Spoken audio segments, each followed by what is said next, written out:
Hello, my beautiful, wonderful people of the magic world. Good morning, midday, afternoon, evening, night, whatever time it is for you. It's 11:23 here for me in Adelaide, South Australia.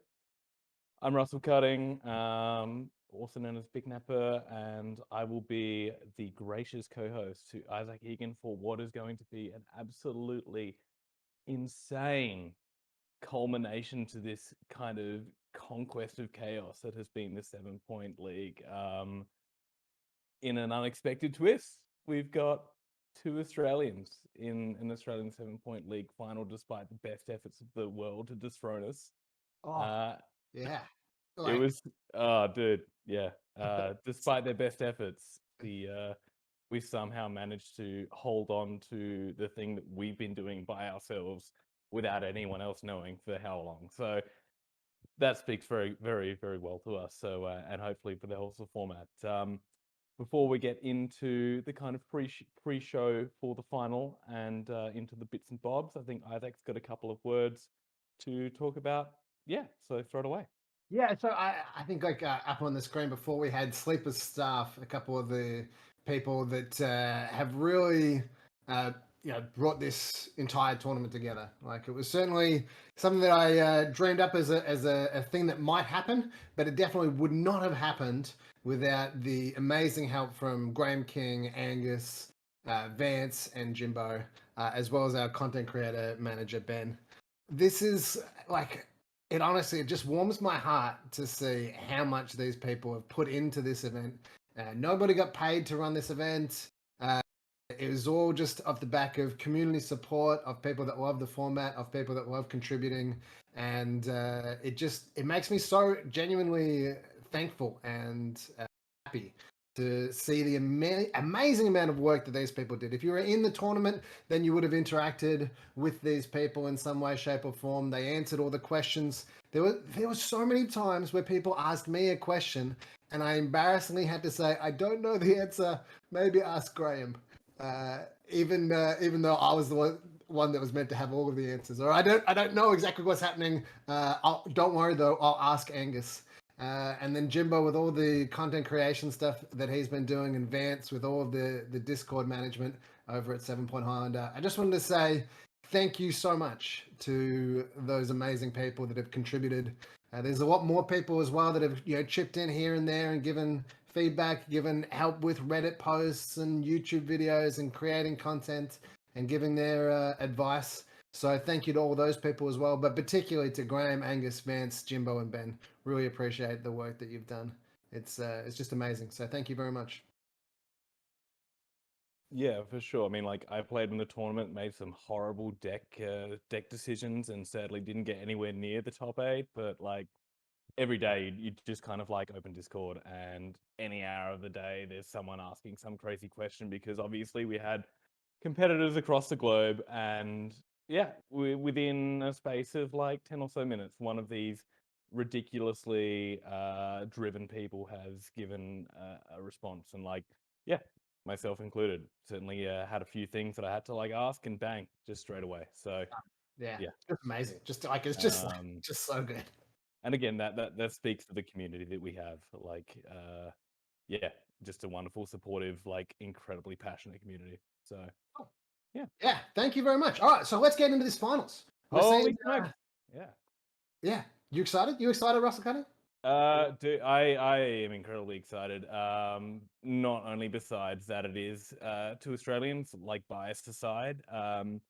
We've got a bit of a two ships passing in the night kind of matchup going on here, but like, two people that have dedicated themselves to the craft, and this is what they played the entire thing. They didn't change.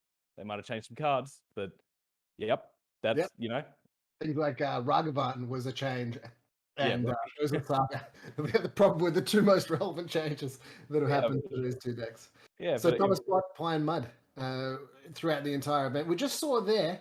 I don't know if you were watching that quarterfinal there, the semi-final there. I was watching. Oh yeah. Because that Motor 5, I think it was a Motor 5 from Thomas. We just Yeah. started with like, no, we're just going to go with the Mana Crypt into Grim Monolith into turn 2 Ugin. Yeah, Like, why not? It's kind of like 1-2-7, except it's just 2-6 done.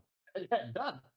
Yeah. Which was, just amazing to see. On the other side, Dillon in their semi-final with Price of Progress against the Field of the Dead deck. Yeah. Pop. Pop pop. Yeah, so good. Pop pop. Yeah. So I had a quick chat to Dylan after they picked up their match and what they were thinking, and they said, they'd prefer the Esper deck.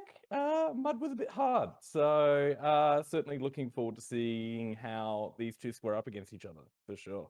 Yeah, so some big haymakers out of the mud deck from Thomas Bott, and that's going to be really hard for Dylan to deal with. Although there are still that the sneaky Price of Progress, the fiery confluence that destroys 3 artifacts or domes for 6 damage, and still like with some aggressive starts can be pretty powerful. Yeah, like the mud deck is one of those like high ceilings with sometimes a bit of a low floor. So if Tom doesn't quite get the absolute busto start and Dylan leans on a pretty aggressive start and can get a few hits in, and then it's just pop see you later. So Yeah. but besides the two contenders for this ridiculous Mox prize, there were a few that fell a little bit before the coverage we got to tonight. So we're just going to go back in time and speak about the two that we didn't really see too much of, but at the same time had insane results to get in the top 8 of a 200 plus player tournament.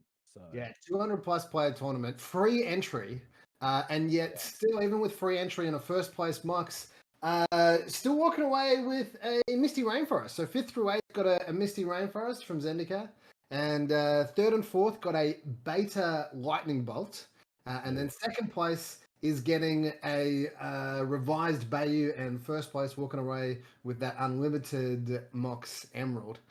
So no matter where you come in this top 8, you're actually walking away pretty happy considering free entry. yeah, for sure. Like absolutely stacked prize pool, and someone thanks to you and the other sponsor for that. But Jack Potter, who unfortunately fell in the quarters, who played that Smog Oracle deck, so combining the new Chain of Smog with the spellcraft creatures with the tried and true Oracle kind of win con. Had some achievements beforehand. Modern Showcase top 8, pretty good. And again, one of our overseas competitors, new to the format.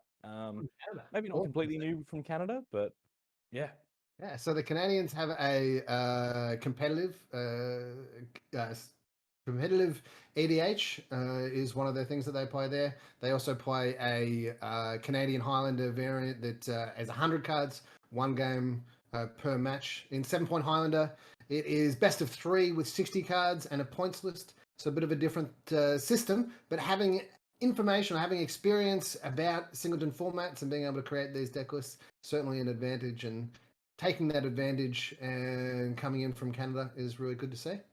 And it looks like they did bring that kind of Chain of Smog Oracle deck into the top 8. Unfortunately falling there, but certainly a bit of a hybrid strategy of 2 Busto 2-ish card combos that can immediately win the game. Find those. Whether that's something we have to look out for in the future, not too sure. But a really tight list. And favorite card from that list, Russell? What's that? What jumps out at you? What is your favorite card from that list? My favorite card from that list? Look, I'm excited to see a couple of the MH2 cards. So like an endurance main deck is pretty damn cool. The new kind of graveyard interaction. And then there's Grisa Hunger Tide, which is one of those cards, the more you read it, the less you understand it, because I don't know what this card does. It just seems to do more every time I look at it. Like it's a creature, but it's not. I don't know. It's Green Sun Zenithable. Apparently. Yeah. And the other of our the final of our top 8 that didn't quite make the quarters, Martin Lindstrom from Sweden, who I believe finished top of the tournament. Is that correct? 10-0. 10-0. That's ridiculous. So good. And I love that, like, like we're being schooled by these people that are playing 7 Point Highlander for the first time, and a lot of Australians in this event, and yet I believe it was 50% or maybe more than 50% was not Australian in the top eight. So Martin Lindstrom 50%, yeah, from 6 of 8. Sweden Yeah. coming in here and just scoring us with a 10-0 Esper list, I believe they played throughout the event. I think it's one of those things like fresh eyes, and a lot of people like start to pigeonhole themselves with their pet decks, their pet strategies, that no information. Yeah, fresh set eyes from a few teams. The Americans came in. Yeah, this Martin Lindstrom came in and just absolutely pounded us. And yeah, it's only, and again, it's a bit of a testament to the two Australian players that did make it. They're the ones that really had the reps in with their particular deck. Could have been the Yeah. deciding factor, along with a reasonable amount of luck that Yes, for propelled sure. them into the finals. Yeah. So Martin Lindstrom, I think, changed a little bit and ended up with another Esper tempo, similar to the Esper control deck that did make the top 4. Again, with that prismatic ending, which I think is going to be a staple of the Highlander format, as well as You the got most your likely. old boarded foil yet, Russell Cutting? I do not play white, but if I did play white, I would play an old boarded, That not foil. Stony Silence in the sideboard Yeah. for the mud deck that ended up making the finals. Coitus for the red black burn deck that ended up making the finals. Well, it's that Barrington Forge tender, which is really cool to see. Celestial Purge as well, Yeah. cheeky. They certainly did look a bit. So anyway, Yeah. One of the things I like about the endurance that we saw just earlier is that it is actually a good answer to the Thassa's Oracle combo, as long yeah, as they've got 3 or more cards in their graveyard when they go off, which is certainly an if with dig through time and that kind of thing running around. But for endurance sure. being a main deck option as a flash 3 mana 3/4 that disrupts graveyard as well as having the evoke ability, so you can actually tap out, which I think is a really good addition to people wanting to not die to Thassa's Oracle, although, as mentioned by a few people in our top 8, what you would like to see with an additional point, Thassa's Oracle has been named a few times. Yeah, it's pretty hard not to die to that card, and I am slightly regretting the fact that I did just pick up a demonic consultation and a beautiful Japanese mystical archive etched painted pact. Like fool. But here's to the ones that are still going. We do have the bot themselves. I am not a bot. Thomas Bot with mud. Beautiful, Oh, beautiful yeah. mud. Yeah. And this deck has only picked up one card from MSU, that Nettle Cyst, that walking cranial plating.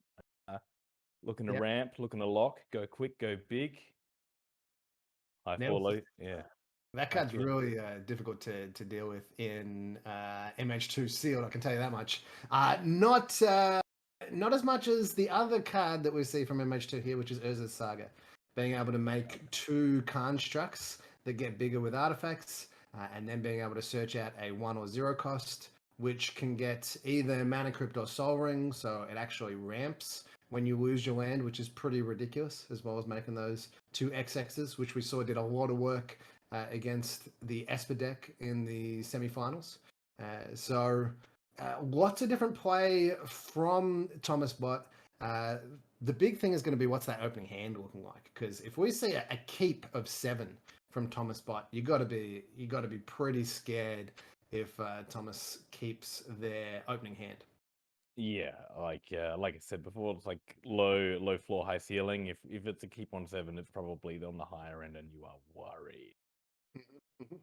On the other end of the spectrum, very solid, very streamlined. One of the tightest lists I've seen in quite a while. And Dillon Kikkawa's red-black, aggressive, disruptive, low to the ground, kill you dead deck. Yep. We do see a waste and strip mine from Dillon Kikkawa, so can hit the workshop and the Tolarian Academy out of Thomas Bot's deck. But the unfortunate thing is that if a workshop is tapped for mana, it's probably done its job already. Yeah, So, it's a bit too late. You don't get to respond to lands coming into play and tapping mana. But yeah, Dillon getting to pick up a few extra of those MH2 cards, Ragavan, the Dorothy Voidwalker, which is again one of those cards listed by a few people in the top 8 as a potential point target. And Rakdos Headliner, a nice little lightning bolt on a stick creature there as well, the 3/3 haste for 2. Yeah, Echo discard a card, Yeah. which is pretty cool. Not too bad at all. The Certainly, yeah. Mox there is going to be a big game. Like if we see Yeah. a Mox hand, then that could mean some potential keeping pace with the fast mana from Thomas Bot. Although even Mox hands compared to Soul Ring hands and Mana Crypt hands, like we're not Not quite the same thing, yeah. yeah. We do have that Price of Progress. and we Yeah, have the that pop Fiery pop will do it. Pop. Yeah, that can just be 10 damage out of nowhere. But on Yeah, the other side, things like Batterskull, I think there was a Wormcoil engine in there as well. there's certainly a Wormcoil engine somewhere in there. I think Thomas Bot only has like 1 or 2 islands. Everything else is a pop target. But that's 1 card of 60, so you better hope you draw it in a timely fashion. Yeah. And just get in there. Do we know who's on the play? I probably should know that one. Tom is on the play. I believe Thomas is on the play, yeah. That's a bit scary. No road in the sideboard for Dillon Kikkawa. Who needs Null Rod? We saw against Thomas Bot didn't do all that much. I mean, wow. I mean, when it was paired with a turn, against a turn to Ugin, yeah, Null Rod doesn't do enough. Weirdly enough, but here we are. We are live for the final game. And we have we're seeing it from Dillon Kikkawa's point of view, and they have what looks like a acceptable but not that exciting hand. Yeah, so turn 1 Goblin Guide with Chain Lightning Firebolt and then a Dark Confidant in order to potentially gain more cards, I think is particularly relevant. For sure. Let's have a look here. I'm just gonna try. Yeah. All right. So we've just got word in that the players did actually discuss a potential prize split for this event. What? Considering cowards. Oh no! They discussed it and then did not take the coward play, and they are battling for all of the goods. Good. So yeah, we certainly have a battle on our hands. Everybody that is watching today, Blood and Thunder. Yeah. So yeah, this is definitely you got to keep that turn 1 Goblin Guide with a Bob backup and just kind of hope for the best. It does look like Thomas Bottas gets 7. Maybe? Oh no, I think Mulligan 6. Mulligan 6. Okay. Yeah. So and still Mulliganing at the moment. So all right, we might have a game. We actually still potentially have a game because we know that Thomas Buds, the way that their deck really explodes with the more cards in hand. If Thomas has the ramp and then something to actually ramp into, then it's pretty hard for Dillon to compete with that. They kept a 6. Little Dark Sleuth Citadel action. No turn 1 play. Yep. And yeah, off to the races with the Goblin that guides. This gentleman does remember some of the places. Zendikar. He does attack for 2 the turn he comes out, but it may fix any problems that he has and met some mental missteps. So not a land, so we don't know yet if Thomas Bot is land light, but mental misstep is a bit of a double-edged sword here. Can cover a bit of damage, but still takes it. And here's MH2. Yeah, there's the saga. And that's a Chalice of the Void in 1, which I mentioned Dillon Kikkawa's deck streamlined, very good. It has a lot of 1s. And now they don't do anything. So Chalice of the Void set there to counter any and every 1-drop. It's on Moto, so you can't even miss the trigger. And there are now 3 dead cards. Well, 2.5 dead cards. Yeah. 3 that the flashbacks. Dash doesn't change the converted mana cost of Ragavan, so I think is Dash play or is it just put into play? It's cast. Well, it's dead. We see that Harsh Mental though, it does 2 damage when the activation of anything that's not a Planeswalker, I believe. So that's when that Urza Saga taps to make a 1, 2, 3, 4, 4. Yeah, just make it 4, 4. Makes it makes it 4/4. 4/4. Yeah. What are you gonna do? For You're going to what? take 2 damage to make a 4/4 that's going to turn into a 5/5, Yeah, and then a 6/6. It's going to be a 6/6 on turn 4 here. that seems perfectly reasonable and balanced, and yeah, not at all a problem for Dillon Kikkawa's deck, which has 1/6/1 in it in the in the Lightning. Yeah. We might, like the kind of cards, that Fiery Confluence and another land, particularly with that Bob that's in play, it could be, destroy your land and your 2 constructs, which would Oh, be. you'd go the Chalice and the 2 constructs, right?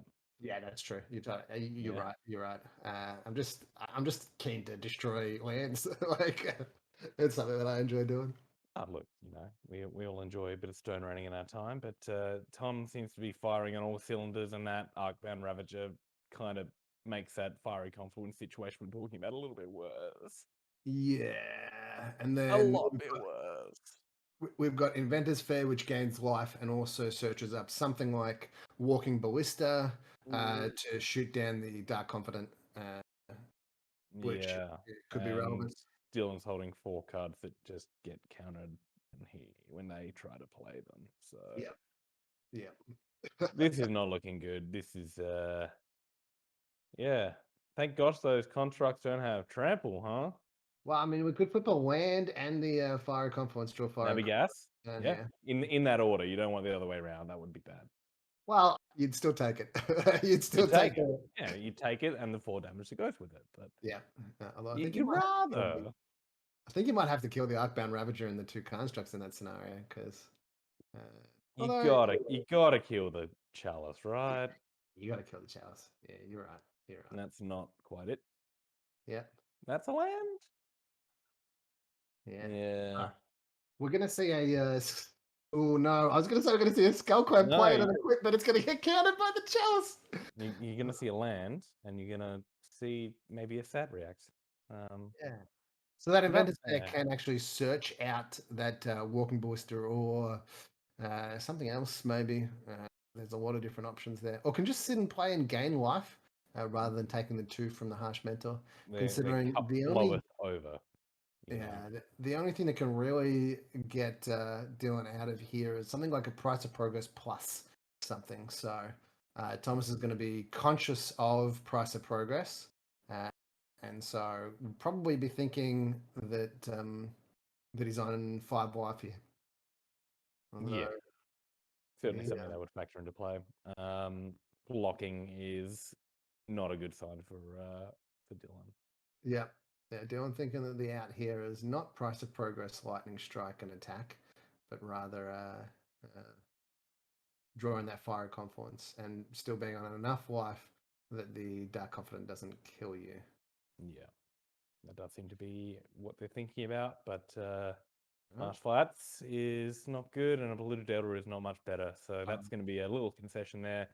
And we do find ourselves with Thomas Bott 1-0 up in this final. Yeah. All right. Yeah. The Lamasu, the Flying Goat, the Venerable One. The amount of work that Urza's Saga did, making 2 giant things and then also getting a Soul Ring there. Like obviously Do you know it costs 0? Like it doesn't cost anything. It costs no mana. it costs a land drop, although it taps for land mana, and then Costs but then you have none. to sacrifice your land and get a Soul To get a Soul Ring, yeah, that makes sense. Right, yeah. Ring.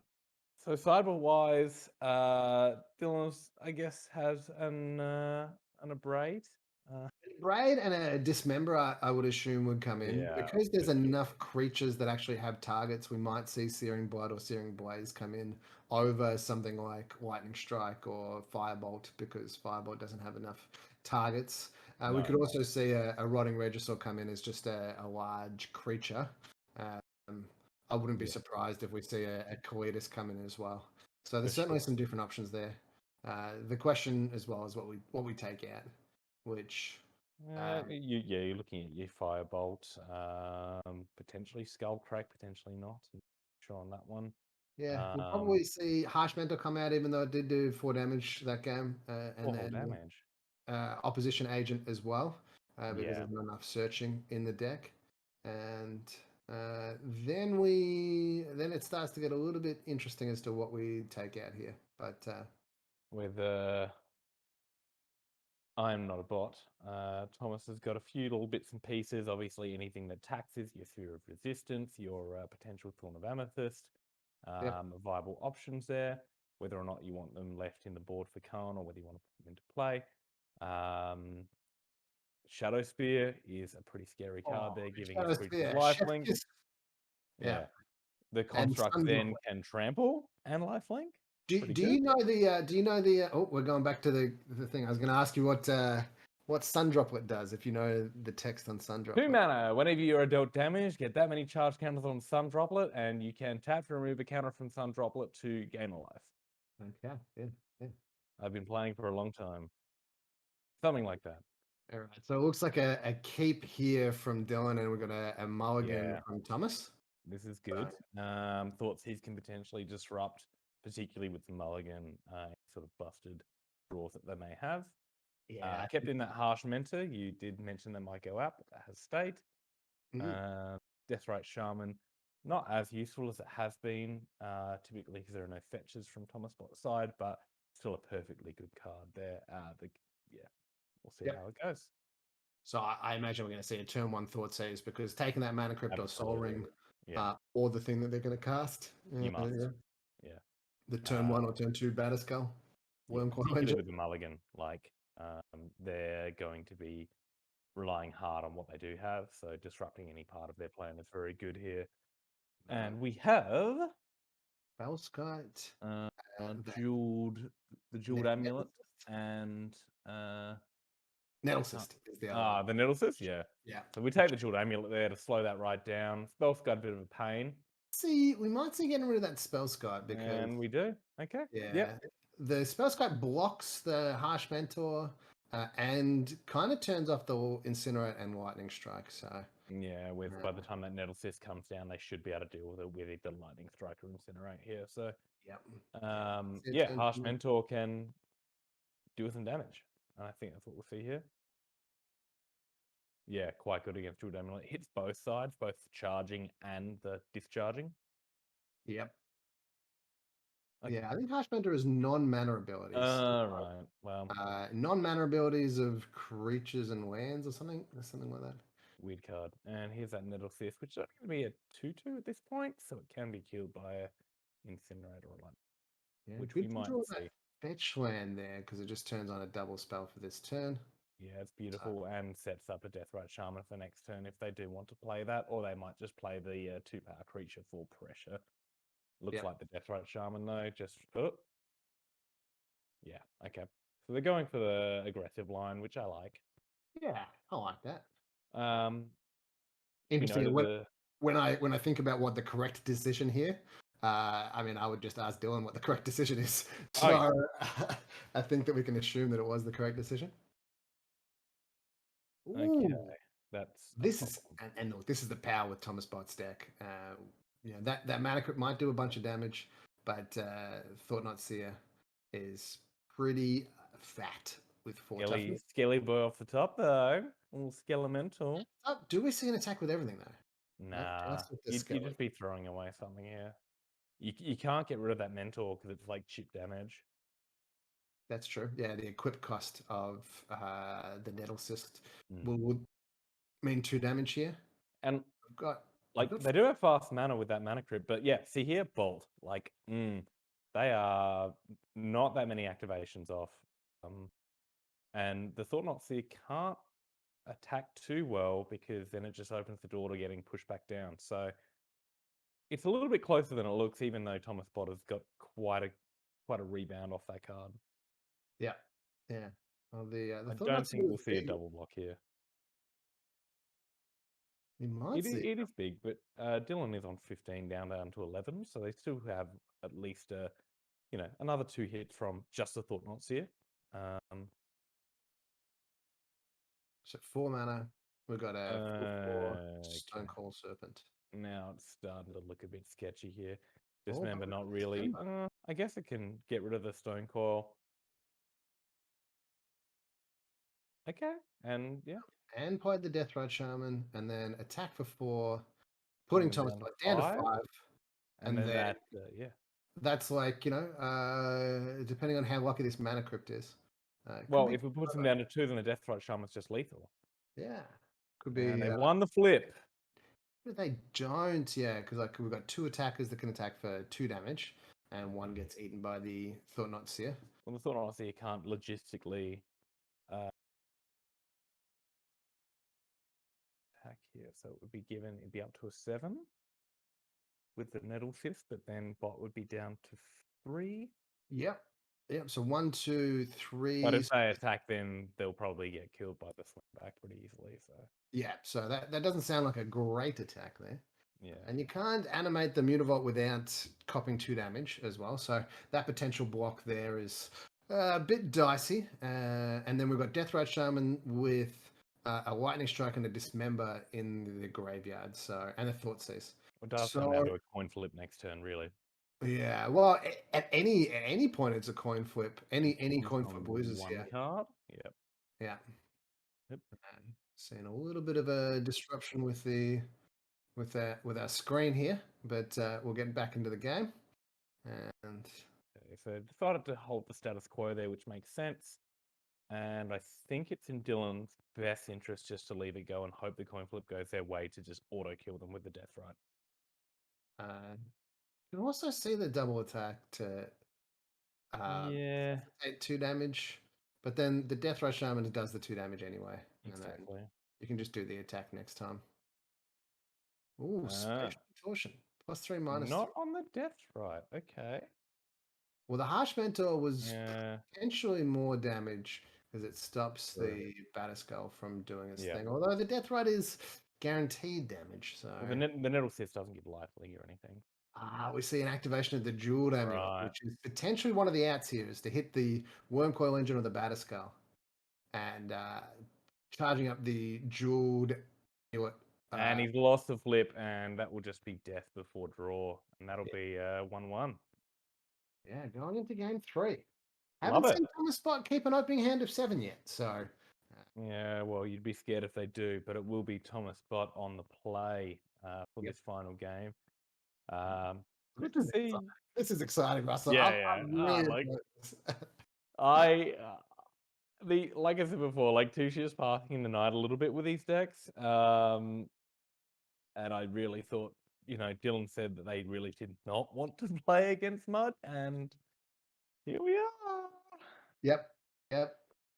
Death Rat Shaman's showing its power level there in being able to be a mana producing planeswalker, as is often referred to as the 1 mana planeswalker, but also being able to drain for 2 there, or not drain, just lose 2 life on your opponent. You can point it now because I've got Ignoble Hierarch for my Throweth deck, so it's okay. Okay. I've got a second 1-drop mana dork that isn't Death Ride Shaman. So then I don't have to run Underground Sea or anything in my deck, so yeah, it's fine. Too powerful. Point it. Get it out of here. Yeah. What we really saw there was some real stabilization in the form of the 4/4s, the 2 4/4s, but then Dillon ripping that Dismember off the top in order to kill the 4/4 and then attack for 4 damage was pretty important. Ooh, we see a Fiery Confluence and a bit of a snap keep after we see the Fiery I Confluence. like the mulligan there because there was a bunch of mopey 1-drops and an Inquisition of Kozilek, which is just not good. With now that they have a way to deal with the top end of the draw. It looks like Thomas Bott has actually kept a hand of 7 though. That's bad. It's pretty scary. Pretty scary. Mana Crypt and Urza Saga on turn 1. And a Spellscry on turn 1. Okay, he's got the Dismember. It's okay. Yeah. So okay. We might see the Dismember here. We might actually see a Zergo Bell Striker. Probably Bell Striker this turn with the Dismember next turn, and then a Scourge. Yep. The turn after that.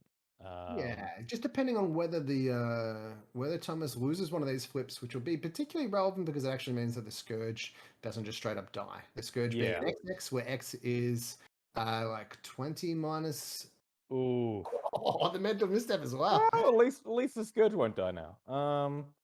Yeah, true. Now down to 18. So the That Scourge gets minus X, where X is the highest life highest total. life Isn't it? total one players. Yeah. So that turn one mana crypt is interesting because it's just like, right, this is an incredibly powerful card, but the earlier it comes on, the more coin flips there are, the more lightning bolts you are potentially likely to be had. So Yep. yeah, really interesting dynamic to open up this final game with. Well, what we're going to And see here as well, right, is that Urza Saga is going to make an XX, then it's going to make an XX, and then okay, we're going to see a dismember on probably the token that's here. So it's going to make an XX at end of turn here, an XX in response to the last trigger that's happening, and then currently, okay, so the dismember is probably basically going to be targeting one of the constructs, and then it's yes, probably going to get redirected to a spell scope. That's what I would imagine. which is good for the getting that scourge. Oh yeah. Yes, this I imagine it will be fetching a Shadow Spear with that Urza Saga, which Good is a point, very problematic hand. Shadow Spear or Soul Ring, depending on what's What they going to be. need, yeah, for sure. Mm. In any case, at least that Scourge of the Skyclave from Dillon will potentially dance with those constructs for a little bit. Yeah, so those constructs are 4/4s at the moment. I don't know if it has priority, but this Dismember is not being used to target anything. It And so, might be in response to the Shadow Spear activation, but even then, it doesn't particularly matter. yeah, because it's just going to get spell scattered anyway. So, oof. And Dillon's still 2 turns away from the comp. All right, just Now that Scourge is a 1/1 at this rate, which is not particularly good. That would be good. Yeah, Mox Jet, I think, is out here for Dillon if they were wanting to get that Fiery Confluence off. Come on, one time. Ooh. okay, because yeah, the other option. It's interesting that Dylan chose to guaranteed kill that spell scope because whatever it was that Dylan wanted to draw here didn't want it to get redirected by that spell scope. So we'll see a 1/1 chump blocker Yeah. from Scourge. He is guaranteed the Fiery Confluence next turn. Whether or not that's going to... Well, not guaranteed, sorry, because there is the Rishton Port inside the field. Yeah, that is a good point, Russ. But it Now does does that Shadow Spear gives trample? Yeah, so trample and lifelink. yeah, Yeah. that is see it taken 3 from the Mana Crypt. But Which vaguely makes the Scourge slightly relevant, but yep. Scavenger Grounds is fine. Tom with 3 in hand, so We might see some more artifacts played out here in order to make the constructs bigger. We might just also see I want to decide whether I want to keep Rishon and Port open or not. I think that Thomas is probably thinking about what kind of cards do I lose to here? The two most relevant being Fiery Confluence and Price of Progress when we talk about how we play this matchup, particularly. he doesn't know about it because there's no Dark Confident this time, so that Fiery Confidence is unknown information. But I'm sure that these two have actually tested this matchup before today's event. Twice. Yeah. Yeah. Because we're playing for a Mox here, so yeah. Yeah. Big money, no whammies. It is good that Tom seems to be taking their time and just deliberating what exactly could go wrong, because at present they have it pretty firmly in hand. Oh, Sundrop, let's say. Yeah. Okay. Playing out some more artifacts to make those constructs bigger. Oh, and don't forget about that 1 life a turn it gains. Mm-hmm. Certainly the potential to gain some life there. But I guess, yeah, again, Thomas has got to be thinking, what do I lose to here? And one of the big things is that Fire Confluence. So we're gonna see a gang block on the one with A 6. Well, yeah, the Scourge are going to die anyway, and this is a good opportunity to potentially then hit the Shadow Spear, the Golem, and the Sun Droplet. But that Richmond Port is still untapped, so yeah, I don't expect we're gonna Tom to see. let Dillon get away with 4 mana. Yeah. Could be interesting though, because we could see that spatial contortion, the +3 -3, in order to kill one of the things, and then For sure. yeah. In which case, you just hit the 2 Golems and the Shadow Spear and leave the Sun Droplet. Sun Droplet is probably the Wow, least of yeah. your worries right now. I think that that's what Dillon wants to see here, like Yeah, a that tapping spatial of the mana. contortion, but Yeah, that's you special contortion. still have Port. I think that might be lethal. Yeah, so it's +3, -3 on the other construct, and then we've got a trample over because the Dreadwalker is 1 toughness, and that's going to be exactly lethal, I believe. Yeah, down to Yep, 0. that's a Ah. smoosh. So, yeah. Wow. Woo. Stopping and thinking about that spatial contortion. I didn't actually see that. I thought about the spatial contortion, but didn't realize it was lethal there. Yeah. Obviously, but stopping and doing the math, which is good to see. And congratulations to Thomas Bott. That was a really tight play from both players there. And in the end, that Urza Saga making 2 big constructs and getting the Shadow Spear to gain lifelink as well, being the difference. Yeah. So, Russell Cutting, thank you very much for joining me tonight. It's always a pleasure to be around you and your mustache. My absolute pleasure. Yeah. And also, highly pleasurable to just watch some 7-Point Highlander. Yeah. So, High stakes magic, high skill between 2 incredibly seasoned pilots who stuck to their guns the entire tournament and were, absolutely rewarded for it. One, a little bit more than the other one.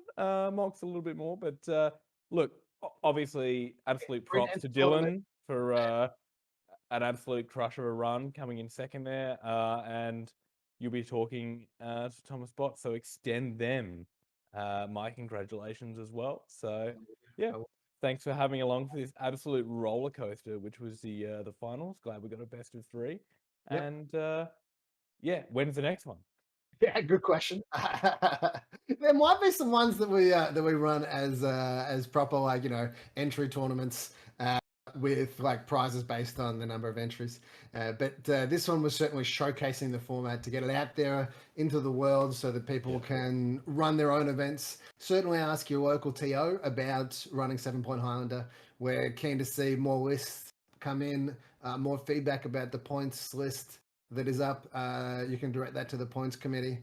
And really, honestly, I hope that once the world opens up and we can visit other places, that I can then play some 7-Point Highlander no matter where I am. That'd be pretty cool. Yeah, look forward to losing against all people of all different nations. They certainly schooled us this time around, and hopefully next time we reclaim a bit of territory. So, for sure. Commiserations to Dillon Kikkawa for only taking away a free Bayou for the free to enter event. That's real. It's a tragedy. But also, that's just so awesome that we've managed to give away so many amazing prizes, and that's thanks to the sponsors, Rob's MTG Auctions, Card Hoarders, Josh and Pat's MTG Bazaar, and mtgmate.com.au. Really awesome to see those people just coming together to support the community, support something that we love. And then also, again, shout out to our amazing Sleepless staff, Graham, Angus, Vance, Jimbo, and Ben, as well as all the commentators that we had coming in tonight. So we're going to get Thomas Bott into the booth in just a moment. Myself, Jimbo, and Thomas, we're going to have a little chat, a little debrief about this awesome event. And if you want to tweet about the event, we're still going to be giving away $100 store credit with Rob, $100 store credit with MTG Mate, $100 store credit with Card Holder, and $100 store credit with MTG Bazaar, Josh and Pat's. So if you're interested in tweeting about this event or Instaing it or a public Facebook post, then use the hashtag MTG7, the number 7PH. MTG7PH. And then we're going to collate them in about 24 hours from now and give away some free stuff. And thanks everyone for participating in 7-Point Highlander. We will see you soon with an interview with the winner, Thomas Bott. Love you very much.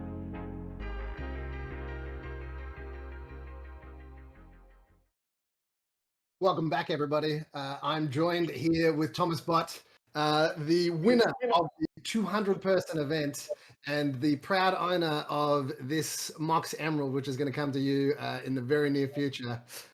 Congratulations, Thomas. Awesome run. Tell me what you're feeling right now. Tell me about your experience. I'm relieved.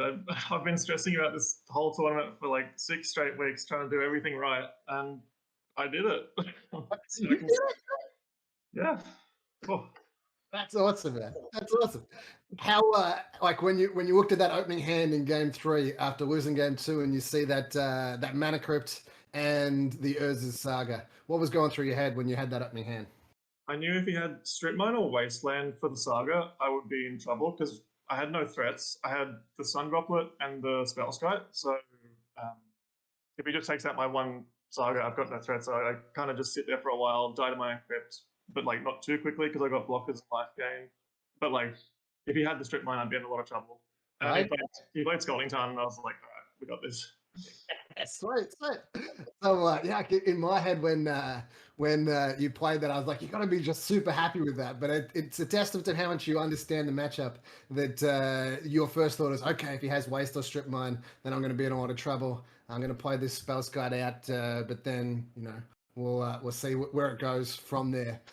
So still, like thinking about exactly how you're going to lose from that position, even though you've got a great opening hand with that Spell Guide Mana Crypt. Yeah, definitely a good keep. Yeah, yeah. So tell me, it's like, do you have a Mishra's Workshop IRL or I did I bought it off Graham about a year ago now. oh, you're gonna be having that? I was wondering whether you're gonna try and trade the Mox Emerald into a Mishra's Workshop, but you're already covered on that front. I do still need a City of Traders actually, but that one's not too bad. So Wow. I can probably muster that one up somehow. You probably don't need to sell the Emerald to get a City of Traders. Yeah, Like it is. probably by 10 cities with that. Yeah, yeah. So, congratulations again to an amazing performance. The hard work that you put into playing workshops. Do you have any recommendations, or do you have any suggestions for anybody out there watching the stream tonight who's maybe thinking about getting into some affinity-based or workshop-based or artifact-based decks? What's your advice for them?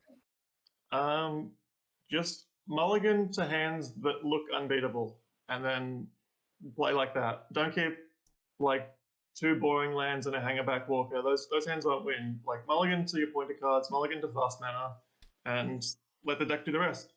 Yeah, really great advice. Really great advice. And we saw you play that out in your aggressive mulliganings to into turn 2 Ugins, or aggressive mulliganings into Urza's Saga with Mana Crypt. Some just great mulligan decisions, and then some great play in noticing that you're doing the math in that particularly important turn, working out that the spatial contortion was actually lethal, so you didn't need to kill the creature from Dillon's side. You didn't know, but there was a fiery confluence in Dillon's hand. So if you hadn't have done that and passed the turn and then not used the Richard Port, it could have been a very different story. Yeah. So really well played, really well executed, and excellent deck building and playing. Great to see it, and I'm really looking forward to handing you this one. Maybe I can do it in person.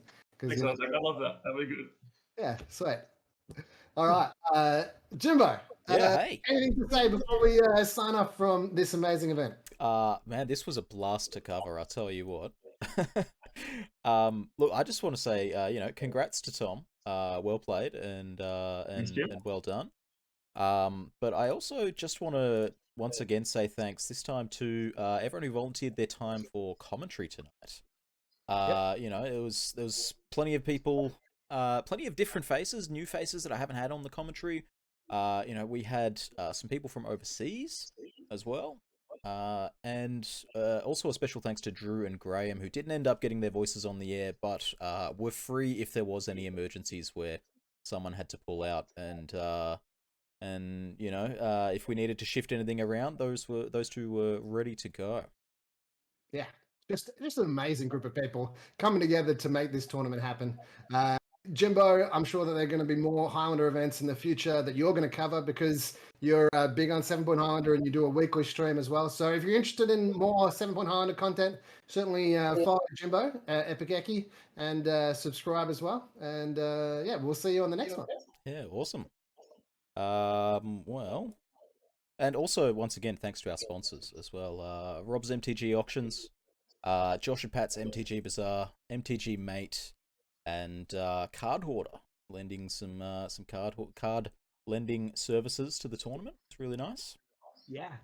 Bill, like they're all still giving away stuff with that content creation incentive. That last one, Thomas. I don't know if you're, you've already taken away a Mox Emerald, but if you also want to get $100 store credit, then you can certainly tweet about your experience winning a incredibly expensive card using the hashtag MTG7PH. And you could be in the winning to win more than just a Mox Emerald. You can also win some store credit to put towards that City of Traders that you're after. Good idea. We will do this. That's a good idea. Good idea. All right. Well, that's us for the night. Isaac, thanks for your lovely work in hosting the finals and the mid games. Thomas, congrats again. Thanks, Jim. And to the audience, we'll catch you next time. Catch you next time, everyone. Bye.